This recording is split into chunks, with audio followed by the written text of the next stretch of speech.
Assalomu alaykum. Hozir men sizlarga yuzdagi dog'larga qarshi ishidan 2 dona kremni ko'rsatib o'taman. Bu kremni sizlar aptekadan sotib olishingiz mumkin. Qimmat turmaydi bu. Yuzdagi dog'larga qarshi krem. Bu quyosh nuridan tushgan dog'lar, tug'ruqdan keyin qolgan dog'lar, keyin o'g'ridan keyin qolgan dog'larimizni yo'qotishda katta yordam beradi.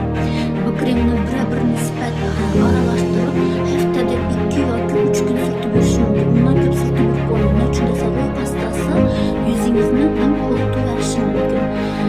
Bu kremni ko'rsatib o'taman. Birinchisi antinol krem bo'ladi, ikkinchisi sim mazi bo'ladi, ya'ni ruh pastasi. Bu 2 dona pastani bir nisbat aralashtirib